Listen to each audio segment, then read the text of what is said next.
Welcome to A Case for Grace podcast. My name's Kate Gray and I'm here with my amazing co-host and husband, Jeffrey Slater. And this podcast is all about where the real world and reality meets faith and faith-based living. And today we're going to speak specifically about the moment of salvation versus the journey of sanctification. And what I mean by that specifically is when I was first saved, I guess I had a lot of gusto and I was so committed and doubled down on being perfect, not realizing that we're not going to be perfect until we either make heaven or Jesus comes back and we get our new bodies and we're renewed in Christ. But what I noticed was as I went on my journey after the initial salvation and overexcitement and me trying to be perfect kind of waned off, is I started noticing that I was unwillfully sinning. And what I mean by that, and then I'm going to throw over to Jeff, is I would find that I would sin almost like it was a habit. It was habitual sinning. And like I said, we're never going to be perfect, but this was stuff that I knew outwardly that consciously was not cool. And then 2 hours later, I'd be like, oh my goodness, I just sinned. What? Like, why did I do that? Why did I say that? That's weird. And it's because I didn't want to do it. I wanted to be new in Christ and I was enthusiastic, but it was almost like it was habitual. Is this something that you've experienced, Jeff? And as your background in mindset and psychology, what do you think this is? Well, I think it's a good point because there's habits, and oftentimes as we're breaking habits, there's grooves, right? I found in the brain. I definitely have done this, where there's grooves in the brain, and those grooves have been etched for 10, 20, 30 years. And it's like a groove on a record. And ultimately, a new groove must be created. And so while we have the best intentions, the groove is still playing. And then it takes us a day to catch it. And then it takes us an hour to catch it. And then it takes us a minute to catch it. And then it takes us a moment and we don't even do it. Yet it was caught in the moment. And then there's a new groove being created. And that groove gets created and that groove gets deeper and deeper. And then a new route happens. And as that new route happens, the old route dissipates. And then a new groove gets created. So the character starts to reestablish itself and the identity. There's a thing saying maintaining identity coherence is really important for human beings. And as we begin to form our identity in Christ, more and more the old identity must actually dissipate and those grooves go away. And essentially we create new grooves, but those grooves take time. So there's grooves and neural pathways essentially in the brain, right? Yeah, exactly. And the brain, when the synapses fire, they will take the path of least resistance, which is the path that is most trodden, which is the habit. And then you're like, well, how'd that happen? Mm-hmm. You know, because I think it's 2 Corinthians chapter 5, verse 17. It speaks about anyone who is actually a habit. If anyone is in Christ, they are a new creation. The old is gone and the new is here.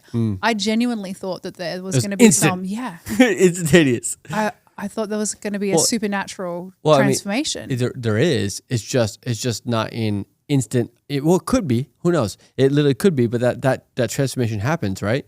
But then it has to take its time. And there's a thing called time. Yet remember, as we know, God's eternal, and so what's a year to rechange a habit? But didn't you know? I noticed for myself there were some pretty big habits that immediately after being saved, just started going away. I didn't have any attraction to them whatsoever. It just started happening. Yeah, I stopped beating people up. Yeah, I'm glad you did that. I'm joking. No, there were some habits that started to go away right away. That's actually true. That's my taste for things changed. Like my preferences changed. Like I stopped listening to AC/DC or Guns N' Roses and there's nothing wrong. I'm not saying there's anything wrong. Like if you want to listen to that and you're a Christian, our music taste changed immediately. My music taste. That was immediate. I still like rock music, but it definitely changed. And Dr. Jennings, who were big proponents of his work, he's a Christian psychiatrist. I actually have a quote from him I want to read because when I read this, it kind of made me feel better because I was really beating myself up about that instant transformation not happening. And I'd see all these Christian influencers online looking like they were like... Well, I do want to say there is an instant transformation that happens. It's just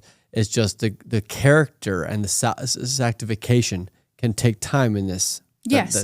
And he says that. He says, salvation is the beginning of healing, a restoration of trust in God, and a shift in our heart's direction.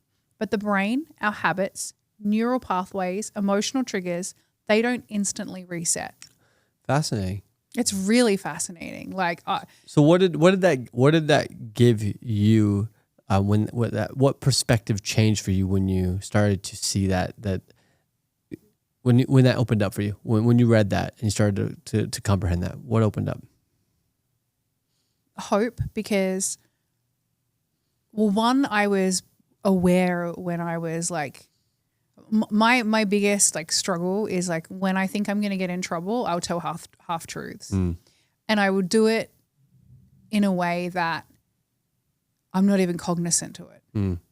I don't even know I'm doing it. And then I reflect back on the situation. I'm like, I told a half truth, which is essentially a lie. Like, what the hell? And I was beating myself up really badly about it. And I was like, this is so lame. I'm such a bad Christian. Like, I obviously don't love God very much. And then when you say that, that's probably not even your thoughts. No, it potentially. And then what happens emotionally when you say that? It's like you go, I know for myself, like, what am I doing?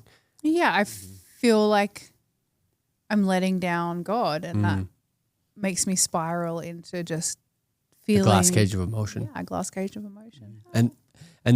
And now that this has made it available, a different perspective, how does that bring you closer to God? Well, firstly, I feel grateful because he's given me this information. You know, when I first listened to Dr. Jennings talk about this on his podcast, I was so grateful, like, to God. I was like, thank you, because I've been feeling like such a failure. And I was like, wow, there's hope for me. I have hope.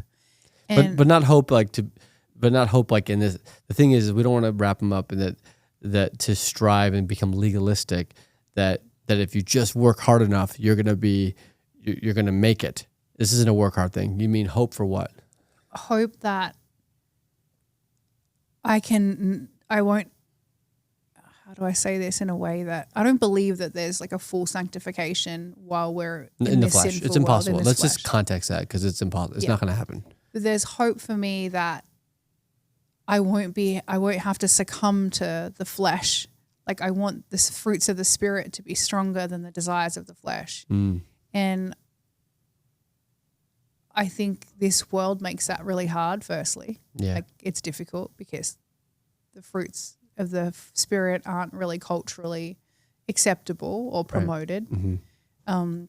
But it gave me hope that I can overcome this, and that just because I'm struggling with this doesn't mean Christ we can overcome this. Yeah. Just because I'm struggling with this doesn't necessarily mean that I'm less of a Christian, or I love God any less, or that I'm willfully doing it. And I think Dr. Jennings gave a really good distinction about habitual sin and habitual sin, and he did also talked about habitual sin versus willful sin. So the sin that I'm like talking about, I don't even know I'm doing it. It's completely unconscious until 2-3 hours later. Or sometimes I'm sure that I've done it and not even realized I've done it. It's so normalized. Those neural pathways are so trodden down. And once the brain synapses fires, when I'm in that stimuli, it just instantly, I'm like, boom, doing it. But it's not a choice. It's a reaction. It's a neurochemical reaction. I'm sure you're the only one that struggles with this. I'm sure. I'm sure. What about you? Like, if we think about those, what did you call it? A pathway? Did you call it? Neural pathways. Neural pathway. Like grooves in a record. Grooves in a record. And when you experience that, do you feel like it's not a choice? It's like almost like it's something. It feels like a old dusty program. Yeah. That somehow got re-engaged, and the faster that God shows it to me, the faster I seem to jump to a different groove. Yeah. And the more I trust Him, the more those grooves start to become less and less, and it takes time. And it was continuous effort, and slowly but surely, those grooves and those newer pathways get new ones become established in Christ, in the identity of Christ, and the old ones are easier and easier to not engage with. In fact, they almost disappear. Yeah. The same way, the same way when I used to like certain kinds of music, and then naturally, I don't feel like it's missing. I just don't miss it. It's just gone. It's just a new music I like, and I don't like the other one. It's changed. But that's, I think, the same way to the old habits. They just kind of shift. Yeah. I agree. And like, I'm still a work in progress in it. Everyone is. And to think we are not would be, like no one's going to that's really important. Yeah, I think Jennings said it really well. I wrote it down. I just loved this podcast episode. He said salvation isn't just legal forgiveness. It's the restoration of a healthy, holy mind, and salvation is the beginning of sanctification, of transformation, which is what we're talking about and what we mentioned at the beginning. And if you could give somebody one piece of advice, I know what I would say to them. If they're experiencing this, if they're finding themselves in habitual sin and only realizing it post it happening, what would you suggest for them to do? I'd probably ask them a question, and I would say, Jesus would give you grace. So, is Jesus in charge of your life, or are you? And since Jesus is what matters and where him or her attention is on, then it would be an appropriate response to allow grace to be there, and then ultimately to keep praying, keep their attention on him, and keep bringing those habits to the table with him, and they will start to get dismounted. And I think it's really important, often for newer Christians as they come into Christ, that ultimately they're babies, right? And ultimately, in time, they learn to walk and learn that, and there's grace there as they become more and more mature in their identity with Christ.